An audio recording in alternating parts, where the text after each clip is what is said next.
Growing up in a major city in Canada, Robin Jennings had little interest in following in her grandfather's farming footsteps until she moved to the Willamette Valley in Oregon. A new home with an incredible, vibrant garden changed all of that. Now she is found in her garden whenever the sun is shining and even when it's not. Robin is the manager of strategic partnerships at Heirloom Roses in St. Paul, Oregon, where she works with the marketing team, hybridizers, rosarians, rose societies, and others to spread the beauty of own root roses and to save older roses from extinction. For the past decade, Robin has used her love of learning and communication to advance several family and women-owned businesses around the US. She loves the pursuit of the next it rose and empowering gardeners to create their own beauty in whatever space they have. With a background in education, she is passionate about writing, reading, and learning from expert gardeners. When not in the garden, Robin loves traveling with her husband and 3 children, hanging out with her Labradoodle and serving at her church. So thank you for that, Robin, and we're ready to go. All right. Well, floor is yours, Robin. Thank you. It's so fun to hear that read because it's that bio. It's so true. I should have been a farm girl and I was not in any way, sense, or form. And then I moved here to Oregon and my husband and I rented a house sight unseen. And when the landlord met us, he said, "The garden was planted by my mother-in-law. Don't let anything die." And I went, "Oh boy." So that was a little bit tough, but it was beautiful because everything she had planted bloomed all pink first, and then it went all purple, and then it went all yellow. It was just absolutely gorgeous, and that's what got me hooked on gardening. So, and here we are now. I've been with Heirloom for a little over 4.5 years, and I'm excited to share with you just kind of about the company, where we've been, where we're going. Yeah. And if you have any questions, I'm happy to answer those at the end. So just let me know. So Heirloom Roses was we've been celebrating over 50 years of growing roses. We're based in St. Paul, Oregon. Since you guys aren't too far from us, I'm sure some of you have been out to the nursery way back in the day when it was still open to the public.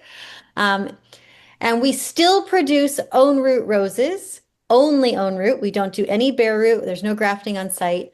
And our goal is still helping gardeners create beauty at home. This is a picture of our owner, Ben Hanna.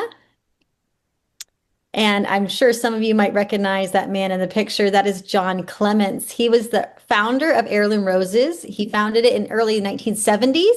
He was an air traffic controller, which was a super stressful job, as many can imagine. And so he just loved breeding roses and playing in the garden to kind of de-stress after a long work day. His focus, of course, was on miniature roses. That's what you see on the mailbox there. He started with the Small World miniature roses. And he introduced his first hybrid rose, Morning Has Broken, in 1979. He named that after his wife's favorite hymn. It's an Easter hymn, maybe some of you know it. And that's when they began wholesaling roses to local people mostly and local nurseries. In 1981, John and Louise moved to a 5-acre parcel of land in St. Paul in 1981, and Louise opened their first little storefront in Newburgh. She actually still lives in Newburgh, where we are today. She's not far from the nursery, and she was telling me when I visited her about a year ago that she painted a plywood sign with roses on it and would sit in front of a major business in downtown Newburgh and sell them right out of a tent there before she opened her first storefront.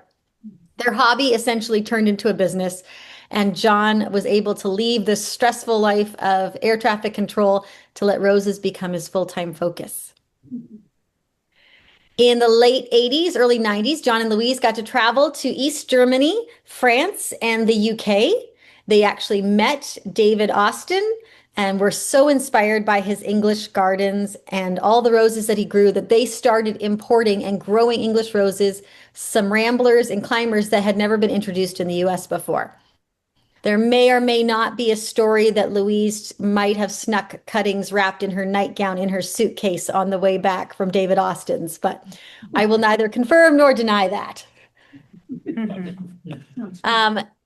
After that, they were able to expand the land to 25 acres on the same property, actually, because the neighbor came by and knocked on the door and said, "We're going to sell the farm. Do you want it?" And they said, "Absolutely." So, for those of you familiar with the St. Paul Newburgh area, we're right on the Willamette River. We actually, when we park, our parking lot is right up against the river, and we have 100 years of access to that water. So that is wonderful for us. It's super sustainable for us, and all our roses get great water straight from the Willamette. We have annual visitors that came from all around the world, even as far as Australia and England. And Louise was leading the propagation efforts, and she claims that she could propagate up to 300 plants in an hour, which I've seen people here doing it right now, and that's pretty fast. So must have got it down to a science. One thing that was really important to the Clements was treating their employees like family. They kept their home on the property. Our offices are still in their original home. We eat lunch in her kitchen. It's still very much a family feel. And there's even an employee who's been at our nursery. His name is Amato. He's been there for over 30 years. And Louise actually baked him his first birthday cake that he'd ever had. So it's very familial, and we just love working together. In that bottom picture, you see there's a lady in the red jacket. Her name is Maria. Maria was part of the planting team. This is our stock fields when they were initially planted. And now Maria has moved up, and she is actually the head of shipping. She manages all the shipments for the entire company, and she is a powerhouse. So she's been with the company for about 22 years, I believe. In the 90s, we shifted from wholesale to direct consumer sales, and we made our first rose catalog. John and Louise could not afford a photographer at the time to come photograph all their roses, and Louise was quite the artist, so she hand drew every rose in the first catalog. She spent months and months drawing a photo or a picture of each rose. John continued to plant about 20,000 seedlings annually. He did major mostly in miniatures, but he started expanding into some hybrid teas and a couple climbers. And we had 127 varieties that were bred at Heirloom Roses by John, including the Impressionist, April Love, Tranquility, Louise Clements, which is one of our top-selling roses of all time, Fragrant Masterpiece, Portlandia, and Braveheart. One thing I love about Louise Clements, the rose and the lady, but with the rose, it actually varies drastically in color dependent on temperature and zone. So here in Oregon, it's much more of an apricot color, really fragrant and just really delicate ruffles. We have a customer who's planted it in Colorado up towards at a higher elevation. She comes in hot pink there. And I actually had the pleasure of planting a whole bunch of Louise Clements at Joanna Gaines' house in Waco, Texas. And they're coming in bright orange at her house. So it's just a drastic color change dependent on the weather, which is kind of fun. So Louise and her daughter, Brenda, continued to run the business after John's passing in 2007. And Louise decided she wanted to retire in 2012. She actually mentioned to her brother that she was thinking of retiring, and he said, "I think I know someone in my church who's thinking of buying." So he was the person that connected the Hannahs with Louise. And in 2013, the Hannahs purchased the nursery, and Louise stayed on for a while so Ben could make a slow transition to taking over the company. Under this new leadership, we've had a lot of growth in the last 13, 14 years. We've shifted from selling bands to gallon pots. We closed our retail shop and public gardens simply because we were not receiving that many visitors in person, but the online demand was growing and we could not keep up with plant production needed. We just basically were running out of space. So by consolidating our public gardens, we were able to add more greenhouses. When I started at the nursery about 4.5 years ago, we had about 52 greenhouses. As of today at the St. Paul nursery, we have 120 greenhouses. So it's more than doubled in just a short period of time. We've also continued to focus on product quality and the customer experience. We're trying to make the plant you receive as amazing as possible, disease resistant, non-virus. That's a huge thing that we've done now is we actually test. I'm sorry if you can hear my dog barking. He's just kind of annoyed in the corner. Great. Can't hear. Oh, good. We actually test all of our roses through genetic screening prior to even being able to start propagating and producing them. So my job at Heirloom is that I choose all of our roses that we introduce, our perennials, our bulbs. I'm kind of like all plants go through me. Um, and so sometimes I'll get a really gorgeous seedling from a hybridizer and I will give it to our growing team and they will say, I'm sorry, it has a disease, it's been burned. And I'm always like, no. But that's one way that we are really trying to change the industry and making sure that all our plants are completely clean, free from any disease, even ones that don't necessarily have outward facing characteristics. We are still a family business. All 5 of the Hannah children have worked at our nursery. They're all in college or graduates of college now. And we still continue that culture of shared meals, employee celebrations, focusing on that premium product and our team, of course. And I'm not sure if any of you have had the privilege of talking to our customer support team, but they are absolutely killing it right now. They used to, when I first came on, it would take us about 2 weeks to respond to customer emails. We receive on average in the busy season 1,200 to 1,800 inquiries, either by phone, email, or text a day, which is insane. And our team has now gotten so great that they are responding within, it's usually 30 minutes or less. So we are pretty quick at responding to any customer questions. Here's all the new product categories that we've started. We're now doing spring bulbs. If you've been on our site recently, you see that we are selling some bulbs, some tubers, some great iris spread by Christian Bedard, who's also a rose breeder. Perennials will come in the spring. We've done that for 2 years in a row now, and our soil amendments, which are some of our top sellers. I'm really excited about the bulbs. We've tried to create a very cohesive collection that matches a lot of our roses, but also that are not things you're going to find at your big box store down the street. So we have some really rare peonies this year that I'm excited about. Yeah, some peonies and some ranunculus. I'm just getting into ranunculus. I think those are the next it flower. So if you need a new obsession, I highly recommend. We've also been working with hybridizers a lot. You'll see that picture there, that man in the shirt that says Select Roses. That's Brad Jalbert from just outside Vancouver, Canada. And he is a dear friend of mine now and breeding so many amazing disease-resistant hardy roses. I feel like he's the Griffith Buck of Canada.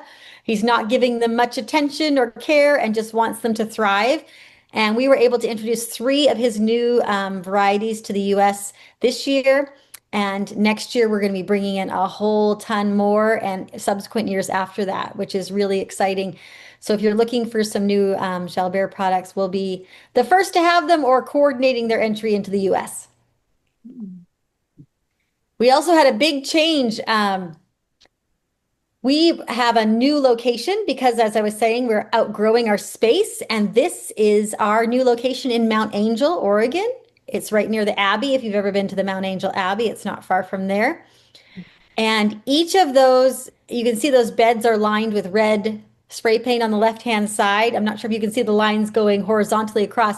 Each of those beds holds 240 plants. So this is almost 300,000 square feet of contiguous greenhouse. It's a sight to behold, and all the roses are wanting to bloom, and it's absolutely beautiful.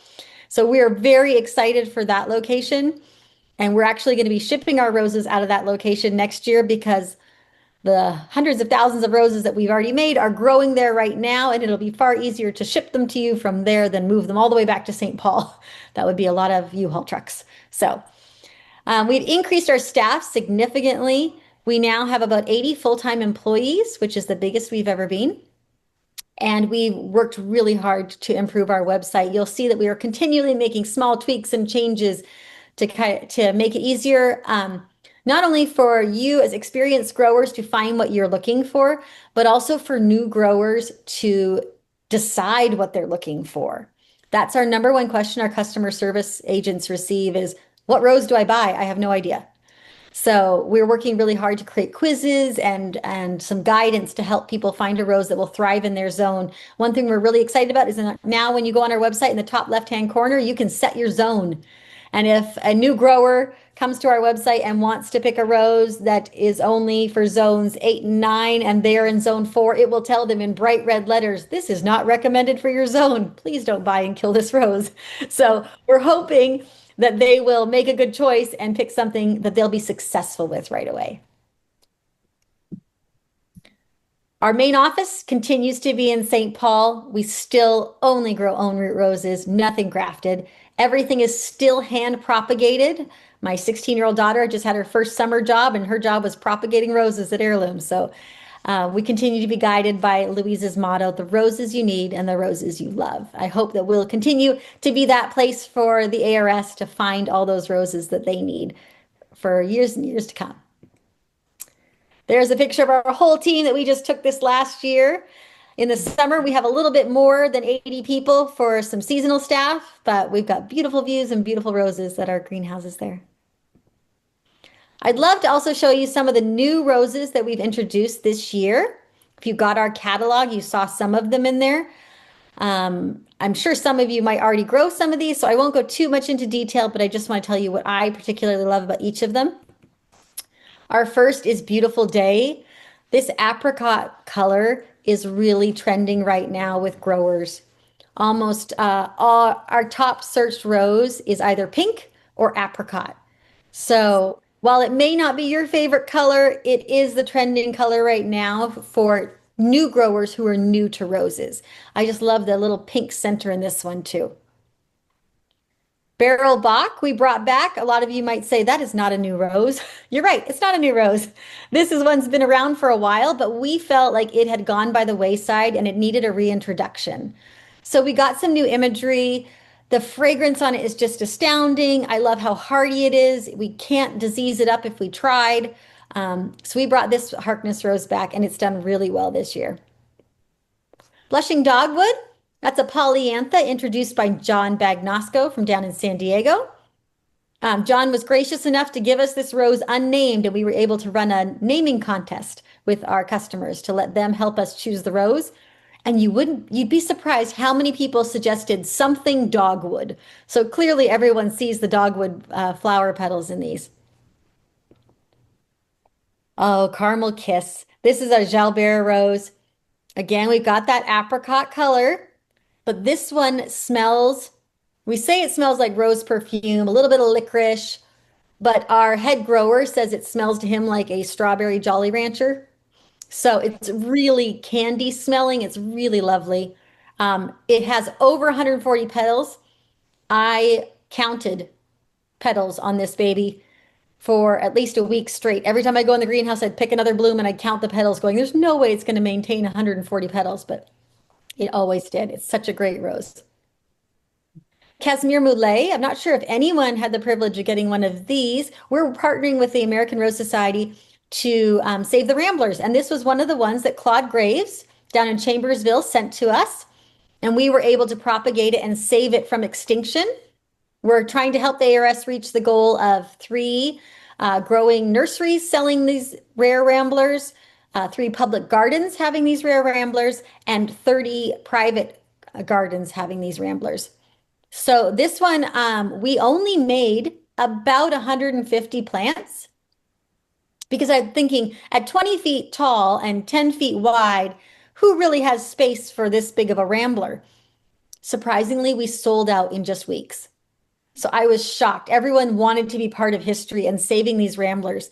And we also included, when you purchase one of these rare Ramblers, you get a email that allows you to register it with the ARS so that they can track who has these roses should they happen to die down in Chambersville, or if they are not at the Rose Society down in Louisiana anymore. They can go get cuttings from these customers and keep these roses in production. So I'm very excited about this one. Yeah, I just like the raspberry pink. I'm very excited about it. Cosmic Clouds. Oh, but Christian Bedard. I don't know how he comes up with these color combos, but On our marketing team, every year actually the whole nursery, we each get to get one rose for free on Mother's Day to either give to our mother or keep for ourselves. And this rose was chosen by our team leaps and bounds above all others. So I love this, how it starts kind of a magenta pinky color and it's going to fade to that deep purple. And because the petals are so curled in on themselves, it just looks like a swirl of colors. This is a great one from Christian. Another one from Will Radler. We don't have many Radler roses at our nursery, but Enchanted Meadow was just so unique. We actually also sold it at Costco this year. This picture I don't think does it justice. It's a little bit more pinky and cream in this one, but the rose actually tended to stay mostly green at our nursery, and then that pink edging would come out later. So kind of a really unique one. Smaller blooms. They're probably about 1.5 inches, 2 inches apart, but super compact and very, very prolific in blooms. Here's another one of our ARS Save the Ramblers. This is Gardenia. It's a creamy yellow with 3-inch blooms. It's got a really crisp apple scent, which was quite surprising. And this one also sold quite quickly. We're planning to bring some more Ramblers in next year. And again, we'll have them in small quantities just because those Ramblers want to grow so fast. Even when you put them in a pot, they bust right through the bottom of the pot and they want to go right into the ground. So we have to put ceramic tiles or something underneath them so they won't secure themselves permanently to the nursery floor. General Washington is not new. As many of you know, it was bred in the 1860s, but we really wanted to bring it back, especially with America's 250th birthday coming up next year. We're trying to bring back some of the more patriotic themed roses that have fallen out of favor, or we've been having difficulty finding clean genetic material. So this one, we love the heavy petals, the 4-inch blooms, how it's quartered. While it doesn't do great in a ton of zones, it's a classic that should be in most gardens, I think. La Florette, this one comes to us from South Africa. It's a Ludwig rose. It's got perfect bud form and it's long, strong stems, not so much clusters, mostly single blooms, but really, really pretty. It didn't catch on as much as I had thought this year, which I was kind of surprised at because pink roses tend to go pretty quickly, but it makes such a great cutting rose. So our team is really excited with it and we'll continue to share it with the public and hopefully more people will give her a chance. Lady Gay was the last of our Ramblers that we introduced for the ARS.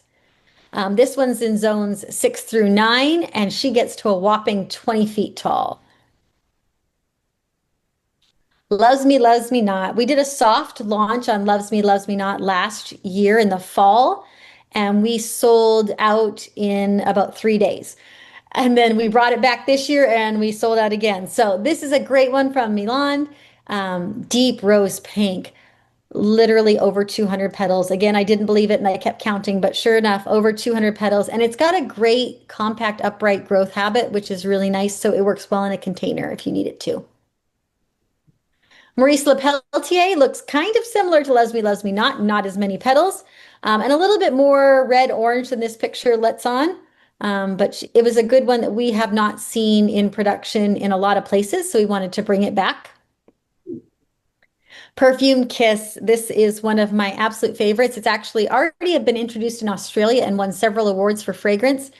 Incredibly strong. If I walked by the greenhouse where this was growing, even the tiny babies, you can smell it as you walk by. So just a really sweet fruit, citrusy fragrance.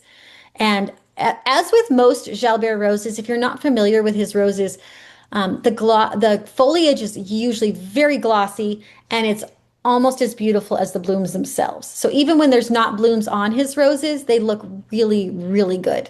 If you have a chance to go to Bouchard Gardens up in BC, most of Brad's roses are in the gardens there. And that's where I first fell in love with his roses, just because the foliage is just as stunning. Raspberry Cupcake is a Cordes rose. Actually, the team at Cordes was just visiting us yesterday, so I got to see some of them. And they've got some great new roses coming down the line, but this one I just loved with its really big, big petals, and it's got a kind of dessert fragrance. So I think the Raspberry Cupcake name was perfect. It's, as most Cordeses, very disease resistant and a great repeat bloomer. This is Sultry Night. That's from Weeks Roses. It's kind of really like almost Austinish, I feel like, with the gentle ruffled petals. And because they fade and change color just a wee bit, it almost looks like you've got two different roses on the same bush. It's a great cutting rose, does really well in a vase and tends to maintain that peony type shape. The Albrighton Rambler is an Austin. So the button eye on this one really sets it apart, and it gets big for an Austin. I think it gets much bigger here than it does in England, but it's climbing about, we've got some that are over 12 feet tall, so it's a great rambler. Thomas A. Beckett, I've been on the hunt for a raspberry rose, and this is getting close. It's not my favorite yet. It shatters a little bit too easy for me, but it's got a really good old rose scent. The matte green foliage set against the bright reddish raspberry crimson color. It's a great one for David Austin. Then we have Top Cream, which is by Milan. Everyone is really into those cup-shaped roses. If you have Earth Angel or anything like that, all those cupped cup petals, everybody's buying them up crazy. This one has kind of a pear scent to it. It reminds me a little bit of Jude the Obscure in its fragrance. If you happen to grow Jude, you'd know that scent. Great long stems, great cutting rose, lasts quite a while in the vase, so we love that. Uptown Girl, this one is such a prolific bloomer, even when she's in her liner stage. So a liner is when we first taken the cuttings, and it's only like really one little stick in a plug. It would bloom right away. So this one is a really prolific bloomer. It's got a nice two-tone color to it, and it does both single or clustered blooms. Another Austin, Vanessa Bell. This is a pale yellow. It reminds me a little bit of Imogen, if you've grown David Austin's Imogen, but more of a green tea honey fragrance and a little bit more of an upright growth habit. This one can handle partial shade, which we don't always find with an Austin. And this, even though it's the last one I'm going to show you, this might be my favorite rose of the year. This is William P.J. McCarthy. It's a Jalbert shrub rose. I cannot find one that's not loaded down with blooms. And the nice thing about this plant is, well, it doesn't have an intense fragrance. It's going to have blooms that cover it right from the tip top all the way to the ground. So this is a wall of pink. It's very disease resistant. Brad does not spray his roses at all. In fact, he invites disease to come try to have at it. So you know that this is going to be a really hardy rose for even colder zones down to 5, maybe 4 if they overwinter well. I know we introduced a lot more roses this year than most other nurseries do. So next year I'm going to be introducing still quite a few roses, some new, some bringing back old roses as we're trying to save the ramblers and bring back some of these old garden roses that we're not seeing so much anymore. But we're going to release them in waves, which I'm really excited about so that customers don't become overwhelmed, but they have a great choice to pick what will fit best in their garden. So I'd love to answer any questions if anybody has any about heirloom, about me, particular roses, whatever you got. All right. Great. Well, let's see if folks have any questions.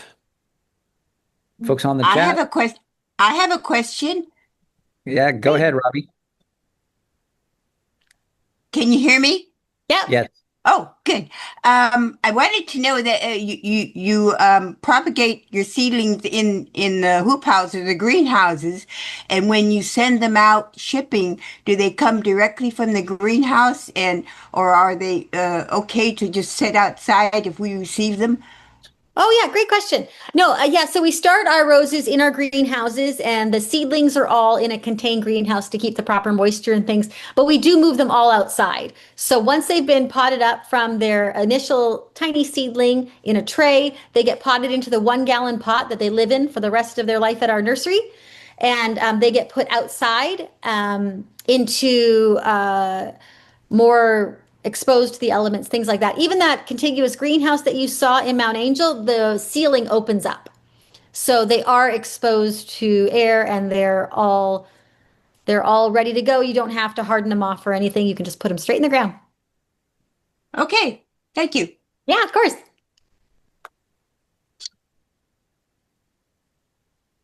I have a question.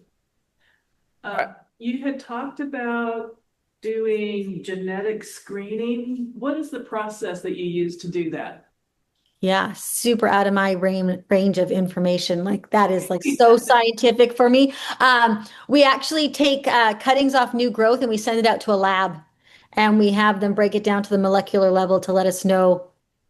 We search for a whole panel of rose diseases, viral issues, other things like that. And most nurseries will search for like two or three. If they're going to do a scan, they're going to look two, three, four, five, maybe at the most, different diseases like rosette or mosaic, things like that.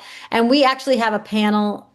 I think it's almost up to 15 different things we're checking for. Some things have shown up in roses that don't actually have a physical manifestation of a disease, but if the genetics say there is one, we're not going to take that risk. So I've lost some good plants that way, but I trust my team that they know what they're doing best. And we want to make sure that we send out clean plants, especially if we're going to start influencing the next generation to love roses. We've got to send them high quality roses that they can fall in love with and be successful at. All right, Robin, we have a question from Babe in the chat. Go ahead, Babe. Hi, Robin. Thanks for being here tonight. It's really exciting to hear about all your plans for bringing more roses. I wondered about a particular pest that we have a lot of trouble with down here at this end of the Willamette Valley, the rose stem girdler. If that's something that has been a management issue for you all and how you've addressed it. We have not. I have never even heard that name. Say it again. Oh my gosh. Rose stem girdler. Rose stem girdler. Yeah. No. We have it a lot down in Eugene, and Are it's you saying that's a pest, or are you talking about when the rose cane turns black around the bottom and it's choking off? no, it's a pest. No. It's a pest that lays eggs on the canes. The eggs hatch and burrow into the cane and then proceed to eat around the inside of it, creating kind of a washboard-like series of ridges. And it damages the cane, probably not enough to kill a plant, but it's causing us a lot of trouble. How horrible. No, but now I'm going to do some research on that. No, we don't have that at the nursery. We do spray occasionally. We mostly use beneficial insects. So we have a lot of bugs going on in our greenhouses at all times, but we bring in a lot of fighting bugs to eat other pests. So we have not seen that. If you didn't know, we also have beneficial insects that we send to customers, and they are predatory. So that maybe I'll ask our team if any of the predatory insects that we send would help with this particular instance. Thank you. I hung so many sachets of bugs in my garden this year. It was great. It was so great. I'm sure you all put me to shame. I have 25 roses, so I don't have a ton, but I have 250 dahlias. And so I'm very concerned that no bugs get on there. So I've been using our beneficial insects quite a bit, but I'm going to do some research and I'll email Elaine and let her know what I find. Thank you. Great. Yeah. Well, Rob, Questions from you all? I wanted to just thank you. This was fantastic. And I wanted to say also that all the roses I have ever received from you are totally healthy and they're good sizes. And I tell people this, that, you get a gallon plant and it's ready to go. So I really appreciate that. Thank you. Oh, thanks. I appreciate that. That's really kind of you. Yeah, we're really trying to make sure that the products people are receiving are high quality. I actually ran into a funny thing a few months back. I went out to our shipping department and they were actually throwing boxes of roses into the air. And I was like, what's going on? And they said, we're just pretending we're FedEx and seeing what happens. So they were launching the roses to try to make the boxes explode. But if you've ever received a rose from us, you know that it's pretty compact and tight in there. And so you're not going to get a big box full of loose dirt. So. Right. Thank you. Sounds like we have a couple more questions in the room for you, Robin. Great. Yeah. In the early days of the transition from the Clements owning the business to the Hammas, I noticed that there was a written diary of sorts of John and Louise Clements of their trip to England posted on the website. And that was just such a treasure. And I remember, I'll read it later. I read some of it And then the sale happened and I went and part of it was still there. And I just want to say it was so sweet. Ah, Keep that, and I haven't checked to see if it's still there. I imagine it's not because there's so many new things you're adding to your website all the time, but it was just a sweet. yeah, thanks for that. We actually redesigned our website and switched to a brand new platform. So a lot of the old blog content was no longer there. We're slowly adding stuff back, but now you've piqued my curiosity to read that again. I've got a couple binders full of Louise's handwritten stuff on my desk. So I need to go back through some of that and try to find some treasures to add back on there. Wonderful, with I imagine the meeting David Austin. Can I just ask one more really quick? So your decisions about bringing roses back, the old garden roses, that's wonderful. I'm just curious, do you sit around a table and throw names around? How do you, or is there more of a? Oh, you want to know all my secrets? Yeah, actually, I have a giant binder about this big full of pictures of roses that I've always wanted to bring back, things that I've been researching or I see them in our stock fields or sometimes I see them on Help Me Find in some of your gardens or I see them when I'm visiting other gardens or other hybridizers. So I've got this massive list of roses and I actually just start taping pictures to walls and my whole office someone told me it looks like a murder board because there's just photos all over the walls. And someone told me I need to take string and start connecting them all together. But I put them up there and I stare at these pictures and I go find the plants and I sit with them. I literally will take a chair out to the fields and I will sit with the roses and I will study them and I will read reviews. I will call hybridizers. I'll ask questions about them. I call some ARS people that I know and ask them, what do you think of this? Talk to our head grower who's been here for a very long time. He's a wealth of information. So he might say, oh, we just stopped that one because it roots terribly, or this one tends to get rust, and so I'll come up with a wish list and he's allowed to veto things on my wish list if he has data to prove that it's a bad choice. Sometimes I fight him on a few of those, but yeah, that's how we pick them out. We also a great thing that you can do if you want a rose to come back is go on our website and request a back in stock, sign up for notification. That also helps me know like, hey, a whole bunch of people want this rose and we don't have it in stock right now. Let's get making it. So as you know, it takes 18 to 24 months to produce a rose just from a cutting. So it is a long game. So I'm already, as of last week, I just finished planting roses for 2028. So I already know what's coming down the pipeline for those years. And now I get to start on 2029. That's great news about the request. What did you say? Request to restock? What was it? Yeah, back in stock notification. So you can go on our website, search any rose that you think should be back in stock and sign up for a back in stock notification. And that I pull the data on that often to see, okay, if they tell me that it's a hard to root rose, but I know that 700 people want this rose, I'm going to make every effort to bring it back. Very good. All right, we got another question for you here in the room. Great. Michelle? Hi, Robin. I'm Michelle, and Hi. this is just kind of a happy story about heirloom roses. I first found out about you. My friend who's a landscape architect. When I decided I wanted to grow roses, she says, "I know just where you're going to get them." She gave me a catalog. This was back in the last century, I think, and and she helped me figure out, like you're saying, how do you know what you want? Oh, it's a small area. They need to be upright, not arching. Anyway, those are my roses I got. But one of the happiest days of my whole life. Really, and I'm in my sixth decade here.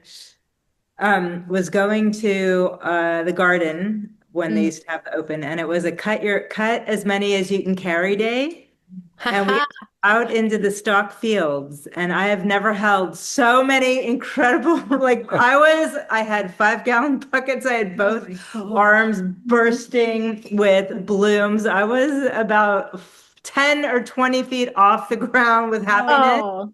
Because I'm also an apricot rose lover, and it was like abundance, a dream that was real, and I'm almost tearing up. It was so fun. Oh, that's so Glorious.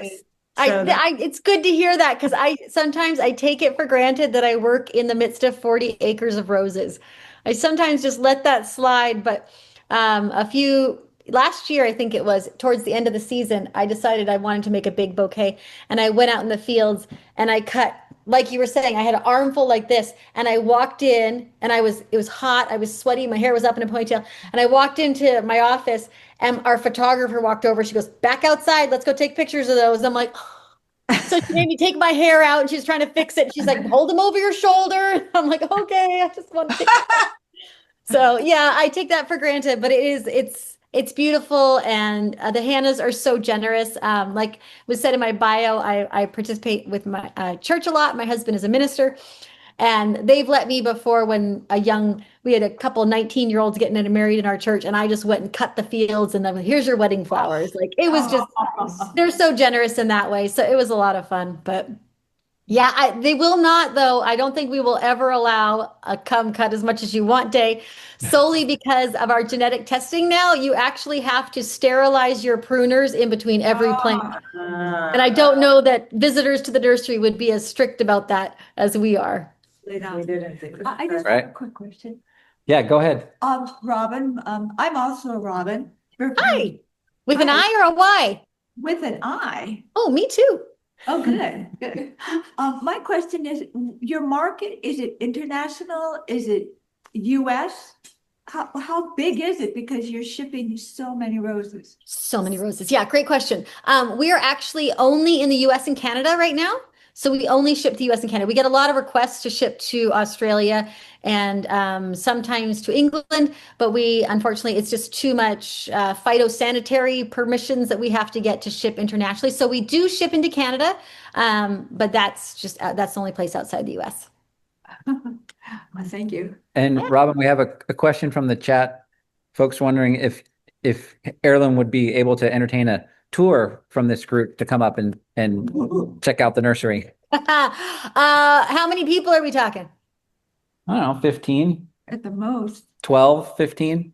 Yeah, I will have to check with our team to see if that's possible. Everybody would have to, you'd have to be able to walk quite a distance on uneven ground. So as long as everybody's okay with that, because it's kind of our fields, if you saw in the pictures, are quite sloped. So I would recommend coming in May or June if we can. So shoot me an email. I'll run it by HR and see what they say. All right, we'll have Elaine follow up with you on that. All right. Of course. All right, see if there's any more Bring it on. questions from the group. On our shares. Yeah. What is your most popular seller currently? Oh, Most popular seller currently. that's an easy one. Would you like to guess? Does anyone want to take a guess? The last. Mr. William- You said. It's Eden Rose, far and above all other roses. Okay. Eden is surprisingly far and above all others. Yeah, and climbers are probably more purchased than any other type. So I think it's because a lot of our new growers, we found that we have a whole trend of new growers after the pandemic who were bored and wanted to make their gardens beautiful when they were stuck inside for what was supposed to be 2 weeks. But they don't own property, or they don't have a lot of backyard space. So we find that most of our new growers are growing up and not out. So they're getting climbers, they're getting anything that's compact, upright growth habit, does well in pots, things like that. So they don't have as much space for some of the sprawling shrubs unless they're in Texas or something like that. Well, All thank right. you very much, Robin. Thank you. Hey, it's my pleasure. It was a joy to be with you all. All right, well, thank you so much. Yeah, we'll see you later.